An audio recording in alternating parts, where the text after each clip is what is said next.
우리 옆 사람하고 한번 인사하겠습니다. 당신은 축복의 통로입니다. 하나님 당신을 기뻐하십니다. 아멘. 오늘 이 시간 하나님께서 우리에게 주시는 말씀은 시편 1편 1절에서 6절 말씀까지 우리 같이 보도록 하겠습니다. 구약성경 시편 1편 1절에서 6절 말씀, 잘 아시는 말씀이죠. 우리 같이 한 목소리로 우리 하나님의 말씀을 보고 읽을 때 성령님께서 우리 마음속에 감동 주시기를 소망합니다. 같이 보겠습니다. 시작. 복 있는 사람은 악인의 꾀를 따르지 아니하며 죄인의 길을 서지 아니하며 오만한 자들의 자리에 앉지 아니하고 오직 여호와의 율법을 즐거워하며 그의 율법을 주야로 묵상하는 그는 시냇가에 심은 나무가 열매를 맺으며 그 잎사귀가 마르지 않은 같으니 그가 하는 모든 일이 다 형통하리로다. 악인들은 그렇지 아니하며 오직 바람에 나는 겨와 같도다. 그러므로 악인들은 심판을 견디지 못하며 죄인들은 의인의 무릇 의인들의 길은 아멘. 오늘 이 말씀을 중심으로 복 있는 사람이라는 제목으로 말씀을 나누기로 원합니다. 어떤 사람이 복 있는 사람입니까? 오늘 말씀 2편에 보니까 그는 여호와의 율법을 즐거워하며 그 율법을 주야로 묵상하는 사람이 복 있는 사람이에요. 복 있는 사람은 하나님과 관계된 사람입니다. 하나님이 복인 줄 믿습니다. 이 세상 사람들이 정말 복에 목말라 하잖아요. 정말 복이라면 지금 세상 표현을 사죽을 못 쓰고 막 찾아갑니다. 우리 사람들이 얼마나 복을 좋아하는지 사람들은 그러잖아요. 여러분 집에 가면 이불에도 복, 베개도 복, 수저에도 복, 벽에도 복, 옛날에는 요강에도 복 이런 것도 있습니다. 그만큼 사람들은 복을 찾아 헤매고 복을 좋아합니다. 사람들이 복을 너무 좋아하니까 점쟁이 집을 찾아갑니다. 점쟁이 집에 가서 그 길로 한번 들어가면 그 빠져나오지 잘 못하죠. 기준이 잘못된 거예요. 오늘 말씀에 보니까 복이란 여호와의 율법을 즐거워하고 그 율법을 주야로 묵상하는 삶이 복된 삶이라고 이야기합니다. 여러분 우리 삶 가운데 이런 복이 있기를 소망합니다. 복이란 것은 관계를 통해서입니다. 누구와의 관계를 맺느냐? 하나님과의 관계 맺는 그 자체가 복인 거예요. 복이 아닌 것은 뭡니까? 1절에 보면 악인, 죄인, 오만한 자, 악인의 길을 따라가고 죄인의 길에 서고 오만한 자의 자리에 앉는 것, 하나님과 관계되지 않는 것이 복이 아닌 것입니다.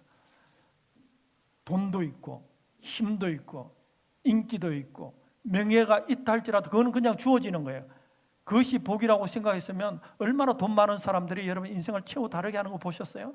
얼마나 인기 많은 사람들이 자기 삶을 그냥 포기하는 거 보셨어요? 그게 복인데 왜 포기합니까? 왜 그렇게 합니까? 사단이 우리에게 가짜를 주는 거죠.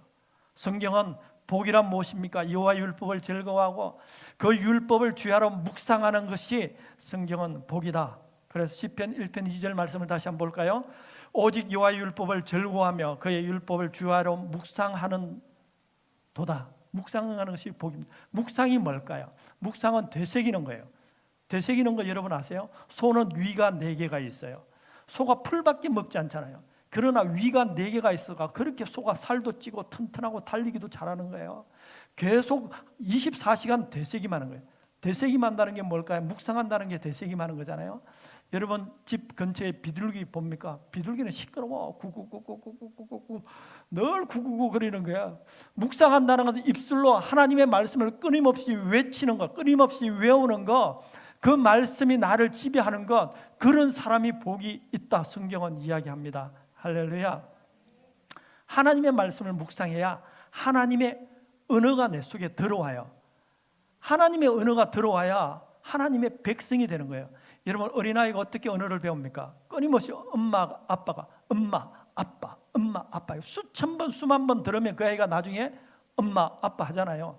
미국 사람은 미국 영어로 하겠지. 그래서 그 사람 미국 사람이 되고 한국 사람 한국어로 하니까 한국 사람 되고, 하나님의 사람은 하나님의 말씀을 끊임없이 듣고 외우고 듣고 묵상하고 듣고 엎드리면 그게 하나님의 백성이 되고, 이 하나님의 말 언어가 내 속에 들리면 하나님의 생각을 하는 거예요. 하나님의 생각을 하면 믿음을 나타내는 거예요. 이 믿음이 있는 사람은 믿음의 말을 하는 거고, 이 믿음이 있는 사람은 어떻게 해요? 하나님 안에서 꿈을 꾸는 거예요. 이것이 하나님 앞에 복된 삶입니다. 그래, 복이란 여호와의 율법을 즐거워하고 그 율법을 주야로 묵상하는 것이 복이에요. 그래야 우리가 하나님의 언어가 되고 들리고, 하나님의 언어가 들리면 믿음이 생기고, 믿음이 생기면 믿음으로 생각하는 거잖아요. 세상의 생각이 아니라. 코로나 여러분 뉴스 보는 것보다 우리가 뭘 더 많이 해야 될까요? 하나님의 말씀을 내 입에서 끊임없이 더 많이 해야 코로나가 주는 절망과 코로나가 주는 좌절로부터 이길 수 있는 거예요. 이길 수 있는 거예요. 그래서 믿음의 사람은요, 하나님의 말씀이 들려서 내가 믿음으로 반응하고, 믿음으로 반응했다는 것은 믿음, 내 삶에 감정이 나오는 거예요. 하나님께서 내가 너를 사랑한다 그러면 좋아요, 하나님 예배합니다, 하나님 찬양합니다, 하나님 경배합니다, 이런 감정적인 반응이 나오고, 반응이 나온 사람이 그 다음에 이성적으로 생각하는 거예요. 그 교회에서는요, 하나님이 전파되어지는 그 말씀을 믿음으로 받아야 돼요. 물이 변하여 포도주 된다, 이거 이성으로 받으면 어떻게 해요? 어떻게 그런 일이 일어날 수 있겠느냐고. 하나님께서 예수님께서 보리떡 5개와 물고기 2마리 5,000명을 먹였다, 생각 아무리 해봐요, 아니요. 믿음으로 받고, 하나님이 내 삶 가운데서 그런 기적을 줄 어떻게 하나님께서 하실 줄 믿고, 그러면 하나님 감사합니다, 찬양합니다, 이렇게 나오는 거죠. 신앙은 믿음으로 받고 감정과 이성이 따라오고. 세상에서는 어떻게 살아야 될까요? 예수님께서 제자들을 세상에 보내놓을 때 뭐라고 말씀하셨어요? 너희는 뱀처럼 지혜롭고 비둘기같이처럼 순결하라. 세상에서는 이성을 잘 작동해서 이것이 뭔지 알아야 되는 거예요. 보이스피싱 하면 하나님께서 내게 주시는 말씀인가 걸려들면 말이 됩니까? 이성으로 잘 분별해야지 이게 지금 보이스피싱인지 아닌지. 여러분, 어렸을 때 우리 동네는 그런 게 있었는데, 야바이꾼. 분명히 긴 거 짧은 거 내가 분명히 하면 이길 것 같아. 내가 하나님께서 이렇게 돈 따게 해주시나, 그게 넣으면 그 이성 작동이, 이거 오늘 하나님께서 내게 주시나. 왜 거기서 믿음을 작동시킵니까? 이성으로 생각해야지. 가끔 저에게 전화 와서 투자하라고, 이율이 25%라고. 이율 25% 돈 넣어서 나오는 데가 어디 있어요? 하나님께서 내게 돈 주시나 보다. 왜 거기 믿음을 작동해서 돈을 잃어버리고 나중에 하나님께서 나를 인도하지 않으시나 보다. 이렇게 하지 마시고. 세상에서는 예수님께서 제자들에게 어떻게, 너희는 뱀처럼 지혜롭고 교회 와서는 이성을 작동하지 말고 믿음으로. 여러분, 이성 작동해서, 오늘 설교 제목이 복이 있는 사람이에요. 왜 목사님께서는 꼭 복만 이야기하시나? 성경에 보면 고난과 예수님 복음과 함께 고난을 받으라, 이런 말씀도 있는데, 이런 말이 쑥 들어와서 이성적으로 생각하면 오늘 말씀 끝날 때까지 은혜 못 받을 거예요. 오늘 시편 말씀은 뭐라고 합니까? 복 있는 사람은 여호와의 율법을 즐거워하고 그 율법을 주야로 어떻게 해요? 묵상하는 자로다. 그런 삶 자체가 복이에요. 복의 개념. 이 개념이 들어와야지. 이 개념이 들어오지 않고 돈 많고 힘 있고 인기 있고 능력 있는 것이 복이다 하는 순간 우리의 모든 것들은 기준이 잡혀지지 않는 거예요. 엉망이 되는 거예요. 오늘 성경 말씀은 하나님의 말씀을 가까이 하는 것이 복인 줄 믿습니다. 아멘. 여호수아가 어떻게 해요? 모세를 후임자가 돼서 이스라엘 백성들을 가나안 땅으로 끌고 가잖아요. 인도에 가잖아요. 얼마나 책임감 있겠어요. 한 번도 그가 해보지 않았던 그 일에 책임감과, 그 다음에 가나안 7족을 40년 전에 가데스바네에서 가봤잖아요. 그들이 어떤 사람인지를 여호수아가 알잖아요. 그래서 그 마음이, 저들과 싸운다 할 때 얼마나 마음의 부담이 되었을까요? 그런데 자기가 끌고 가는 백성들은 어떻게 해요? 그냥 늘 불평하고 늘 원망하고 노예였고, 이 사람 데리고 어떻게 가나안 땅에 들어가서 이길 거냐 고민하고 밤에 잠도 안 왔을 거예요. 그에게 모세가 이렇게 이야기합니다.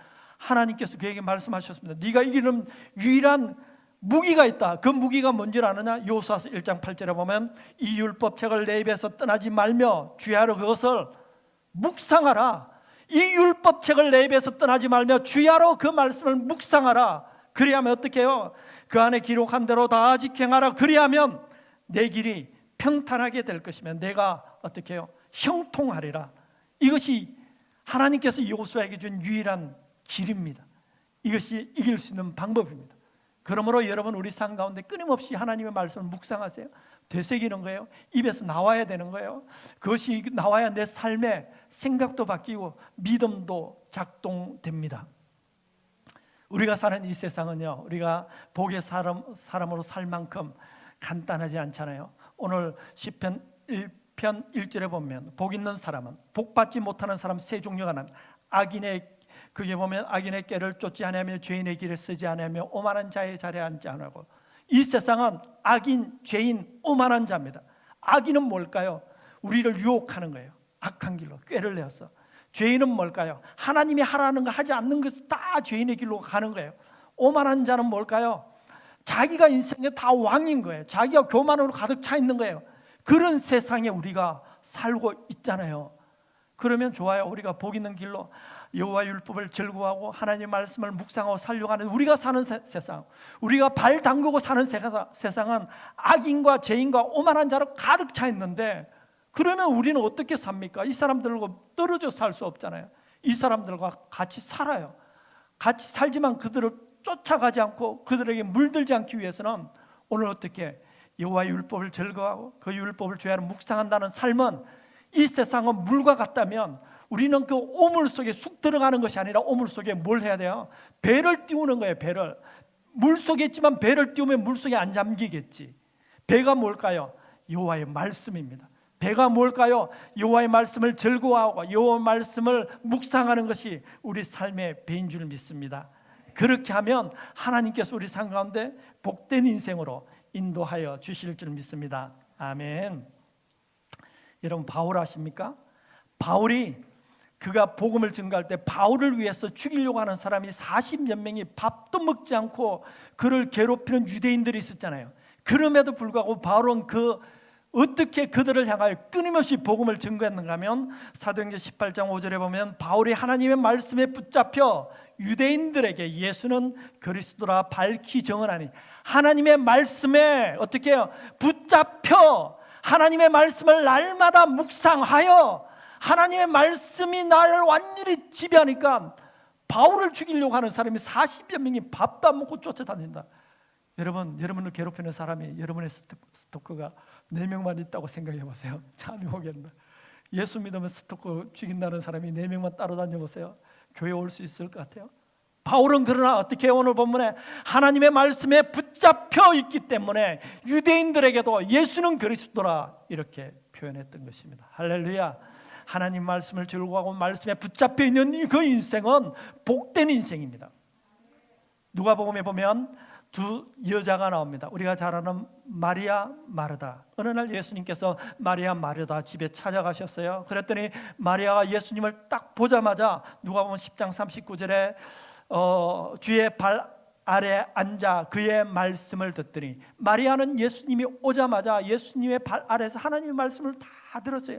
하나님의 언어를 들었어요. 그래서 하나님의 말씀을 들으니까 내가 나중에 믿음도 생기고, 믿음이 생겨서 하나님의 말씀으로 이야기도 하고 선포하고, 그래서 마리아는 나중에 어떻게 했나요? 예수를 위해서 향유도 붓고, 그죠?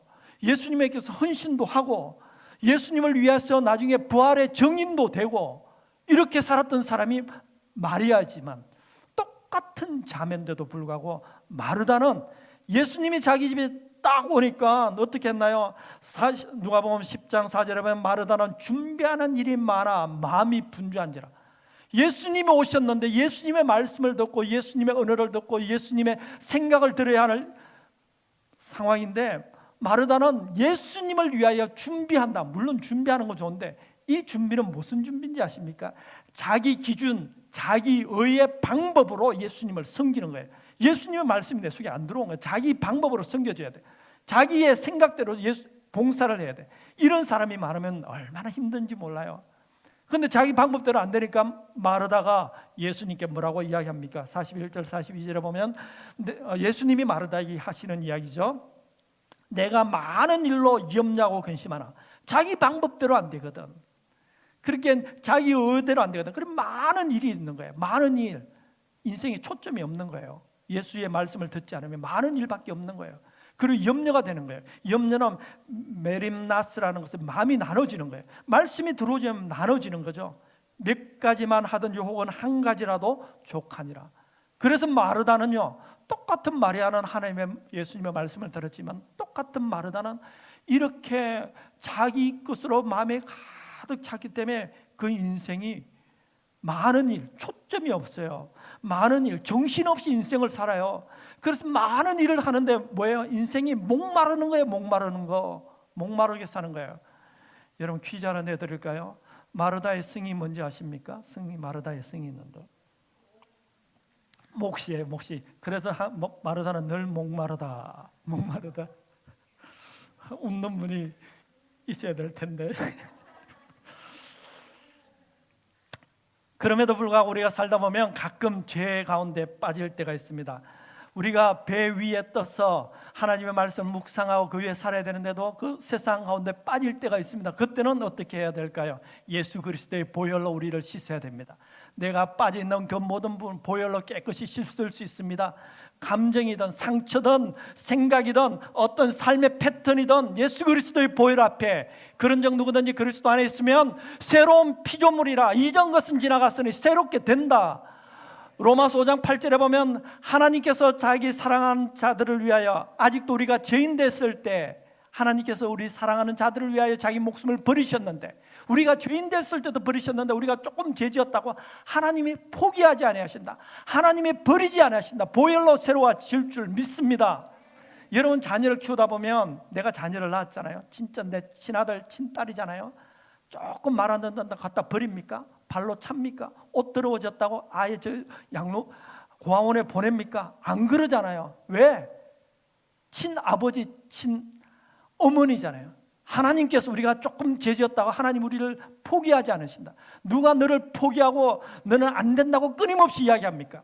사단이 그러는 거예요. 그럴 때 어떻게 해야 될까요? 끊임없이 하나님의 말씀을 내가 묵상해야 되죠. 끊임없이 기도, 말씀으로 되는 찬송 같은 것도 부르십시오. 나의 죄를 씻기는 예수의 피밖에 없네. 나를 정케하기는 예수의 피밖에 없네. 나를 온전케 희게 할 능력은 예수의 흘린 피, 날 희게 하오니 귀하고 귀하다. 예수의 피밖에 없네. 예수의 피와 예수의 보혈로 나를 머리끝부터 발끝까지 바르고 보혈을 의지하며 더불어 성령님을 의지하십시오. 성령님을 의지하면 성령님은 우리의 보혜사로 우리를 도와주시고 우리를 인도해 주십니다. 죄와 사망에서 성령님은 우리를 건져내어 주십니다.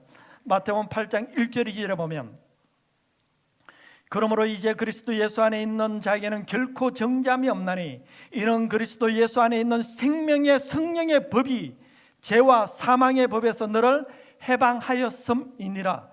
성령의 법이 죄와 사망의 법에서 너를 해방하게 해준다. 성령님을 초청하고 성령님을 의지하고 성령님을 환영하면 성령님께서 내 속에 들어오셔서 죄와 사망의 법에서 해방시켜준다. 그러므로 우리는 성령님을 하나님이시잖아요. 내가 함께 한다잖아요. 진심으로 환영하고 인정하고 초청하고 나와 함께 해주세요 부탁하고, 그러면 그분이 오셔서 성령의 법이 죄와 사망의 법에서 너를 어떻게 해방시켜 주신다. 할렐루야.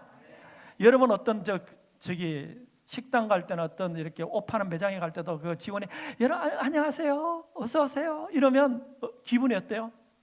좋잖아요. 옷 하나 살 거 두 개 사고 싶죠. 직원이 그래도 기분이 좋은데, 성령님을 향하여 성령님 내가 환영합니다. 인정합니다. 성령님 내 속에 들어오시옵소서. 나와 함께 해주십시오. 그러면 성령님께서 어떻게 해요? 역사하시는 거죠. 성령님, 우리가 성령님을 진짜 그렇게 맞이하면 성령님께서 그분이 우리를 통하여 놀랍게 역사하실 것입니다. 여러분들 떨어져 있고 우리가 같이 예배를 못 드리고 집에서 한 달지라도 그분을 전심으로 맞이하십시오. 그러면 성령님께서, 여러분 이렇게 경험해 본 분 많지 않으세요? 내가 정말 기도하고 성령님 초청하면 내 삶에 주님이 나와 함께 하시고 역사하신다 경험해 본 적이 많잖아요. 성령이 임재하시면 어떻게 되나요? 오늘 시편 1편 3절 4절에 보면 이런 말씀이 있습니다. 같이 한번 읽겠습니다. 시작. 그는 시냇가에 심은 나무가 철을 따라 열매를 맺으며 그 잎사귀가 마르지 아니함 같으니 그가 하는 모든 일이 다 형통하리로다. 악인들은 그렇지 아니하며 오직 바람에 나는 겨와 같도다. 그렇습니다. 저는 시냇가에 심은 나무예요. 시냇가에 심은 나무의 위치가 어디 있나요? 시냇가에 있어요. 우리의 삶의 위치가 어디 있어야 되나요? 말씀에 있어야 됩니다. 하나님 앞에 있는 사람은 어떻게 해요? 시냇가에 있는 나무는 시절을 쫓아 열매를 저절로 맺는 거예요.